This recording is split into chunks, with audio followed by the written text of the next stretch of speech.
ನಮಸ್ಕಾರ ರೈತ ಬಾಂಧವರೇ. ಇವತ್ತು ನಾವು ಅಗ್ರಿ ಬೆಂಬಲ ಇರುವಂತಹ ಚಿಲಗೋಡು ಎಂಬ ಗ್ರಾಮಕ್ಕೆ ಬಂದಿದ್ವಿ. ಇಲ್ಲೊಬ್ಬರು ರೈತರು ದಾಳಿಂಬೆ ಪ್ಲಾಂಟೇಶನ್ ಮಾಡಿದ್ರು. ಪಾಲಿನೇಷನ್ ಇಶ್ಯೂಸ್ ಇರೋದಕ್ಕೋಸ್ಕರ ನಮ್ಮ ಹತ್ರ ಜೇನು ಪೆಟ್ಟಿಗೆ ಪರ್ಚೇಸ್ ಮಾಡಿ ಅವರ ಪ್ಲಾಂಟಲ್ಲಿ ಇಟ್ಟಿದ್ರು. ಈಗ ಒಳ್ಳೆ ರಿಸಲ್ಟ್ ಬಂದಿದೆ. ಅವ್ರ ಜೊತೆ ಮಾತಾಡೋಣ. ನಮಸ್ಕಾರ ಸರ್. ನಮಸ್ಕಾರ. ಹೇಗೆ ಅನಿಸ್ತು ನಮ್ಮ ಹತ್ರ ನೀವು ಜೇನು ಪೆಟ್ಟಿಗೆ ಪರ್ಚೇಸ್ ಮಾಡಿದ್ರಿ? ನಿಮ್ಗೆ ಯಾವ ರೀತಿ ಅನಿಸ್ತು? ಜೇನು ಪೆಟ್ಟಿಗೆ ಫಸ್ಟಿಗೆ ಇದ್ದಿಲ್ಲ ರೀ, ಒಟ್ಟ ಹುಳನೇ ಬರ್ತಿದ್ದಿಲ್ಲ ಅದು ತೋಟಕ್ಕೆ. ಮತ್ತು ನಿಮ್ಗೆ ಜೇನುವ ತಗೊಂಬಂದು ಫಿಟ್ನೆಸ್ ಪರಾಗಸ್ಪರ್ಶ ಆದ್ಮೇಲೆಲ್ಲ ಕಾಯಿ ಸೆಟ್ಟಿಂಗ್ ಚೆನ್ನಾಗಿದೆ.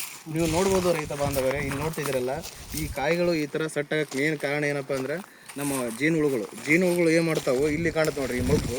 ಈ ಥರ ಮೊಗ್ಗಲ್ಲಿ ಗಂಡು ಹೂವು ಮತ್ತು ಹೆಣ್ಣು ಹೂವು ಅಂತ ಎರಡು ಟೈಪ್ ಸಾಫ್ಟ್ ಹೂಗಳು ಇರ್ತಾವೆ. ನಮ್ಮ ಜೇನುಹುಳುಗಳು ಏನು ಮಾಡ್ತಾವೆ, ಒಂದರಿಂದ ಇನ್ನೊಂದುಗೆ ಪರಾಗಸ್ಪರ್ಶ ಮಾಡಿ ಈ ಥರ ಒಳ್ಳೆಯ ರೀತಿಯಲ್ಲಿ ರಿಸಲ್ಟ್ ಬರ್ತಾವೆ. ನಿಮಗೆ ಗಿಡಗಳ ವಜೆ ಕೆಳಗಡೆ ಬೀಳೋದ್ರಿಂದಾಗಿ ಈ ಥರ ಕಟ್ಟಿದ್ದಾರೆ ರೈತರು. ಅಷ್ಟು ಒಳ್ಳೆ ರಿಸಲ್ಟ್ ಸಿಕ್ಕಿದೆ ರೈತರಿಗೆ.